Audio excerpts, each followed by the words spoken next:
फिर से एक अनुग्रह दिन दान में देने वाले परमेश्वर को महिमा देते हुए आप सभी का वचन की सेवा में स्वागत करते हैं। आज हम इफिसियों 5वें अध्याय के 16वें और 21वें वाक्य से मनन करेंगे, जो ये कहता है, अवसर को बहुमूल्य समझो क्योंकि दिन बुरे हैं।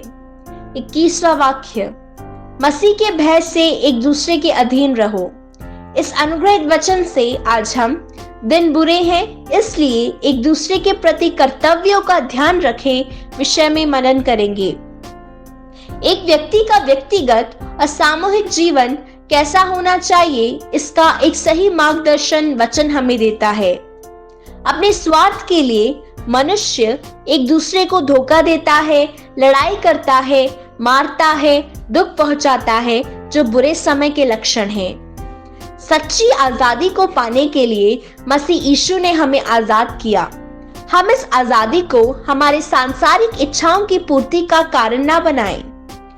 गलातियों की सभा के विषय में पौलुस लिखता है कि स्नेह में एक दूसरे की सेवा करें। हमारे और परमेश्वर का संबंध हमारे और समूह के संबंध के आधार पर निर्भर करता है। जो परमेश्वर के साथ अच्छे संबंध में होगा, वह मनुष्य के साथ भी अच्छे संबंध बनाए रखने वाला होगा। यही है सच्ची आत्मीयता।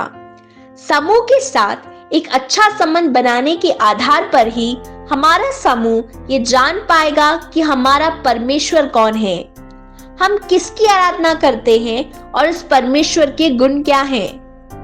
हमें एक दूसरे के साथ कैसा संबंध रखना चाहिए, इसके कुछ मार्ग निर्देश मैं आप लोगों के साथ आज बांटना चाहूंगा।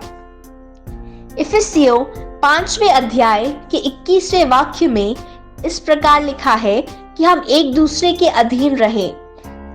परमेश्वर का भय ही हमें एक दूसरे के अधीन रहने के लिए प्रोत्साहित करता है। यदि परमेश्वर का भय ना होगा तो हम एक दूसरे से वैर करने वाले होंगे। रोमियो 12वें अध्याय के 10वें वाक्य में इस प्रकार लिखा है, भाईचारे के प्रेम से एक दूसरे से स्नेह रखो, परस्पर आदर करने में एक दूसरे से बढ़ चलो। अर्थात हम एक दूसरे के साथ भाईचारे के प्रेम में आगे बढ़ने वाले और आदर करने वाले बने। इसी अध्याय के 16वें वाक्य में भी इस प्रकार लिखा है कि हम आपस में एक सा मन रखें और एक दूसरे के साथ संगति रखें। बड़े छोटे का अंतर ना करें, स्वयं को बुद्धिमान ना समझे। रोमियो 13वें अध्याय के 8वें वाक्य में इस प्रकार लिखा है कि आपस में प्रेम रखें। परमेश्वर का स्नेह हमारे एक दूसरे के प्रति स्नेह से प्रकट होने पाए। रोमियो 14वें अध्याय के 13वें वाक्य में इस प्रकार लिखा है कि हम एक दूसरे पर दोष ना लगाएं। हमारा भी एक दिन न्याय होगा। इसका बोध यदि हम में होगा तो हम कभी भी एक दूसरे पर दोष लगाने वाले नहीं होंगे।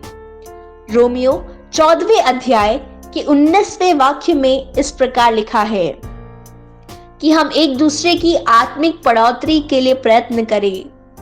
आज के समय में हम भौतिक चीजों के पीछे भागने को ज्यादा महत्व देते हैं, लेकिन हम निरंतर प्रयत्न करने वाले बने। यदि हम प्रयत्न नहीं करेंगे तो वह हमारे आत्मिक बढ़ोतरी के विनाश का कारण बन जाएगा। रोमियो 15वें अध्याय के 6ठे वाक्य में इस प्रकार लिखा है कि हम एक दूसरे के साथ एक सा मन और एक स्वर रखने वाले बने। रोमियो 15वें अध्याय के 7वें वाक्य में इस प्रकार लिखा है कि हम एक दूसरे को ग्रहण करने वाले बने। इसी अध्याय के 14वें वाक्य में इस प्रकार लिखा है कि हम एक दूसरे को प्रोत्साहित करने वाले बने। रोमियो 16वें अध्याय के 16वें वाक्य में इस प्रकार लिखा है कि हम एक दूसरे को अभिवादन करने वाले बने। हमारा अभिवादन का स्वर दूसरों में प्रतीक्षा और धैर्य बढ़ाने पाए। इस अंत के बुरे समयों में हम एक दूसरे के प्रति कर्तव्यों को भूल रहे हैं। हम एक दूसरे के लिए मन में कपट रखते हैं, एक दूसरे के साथ लड़ते झगड़ते धोखा देते हैं, एक दूसरे को हराने में लगे हुए हैं। लेकिन आज हम अपने आप को समर्पित करने पाए। हमारे कर्तव्यों को हमारी आयु खत्म होने तक बनाए रखें। ये निर्णय लेते हुए हम हमारा जीवन बिताने पाए, पूरा समय हम में प्रबल ना होने पाए, परंतु हम इस बुरे समय के ऊपर प्रबल हो। इन वचनों से परमेश्वर आपको बहुतायत से आशीष दे और सुरक्षित रखे। प्रभु की स्तुति हो। जय मसीह की।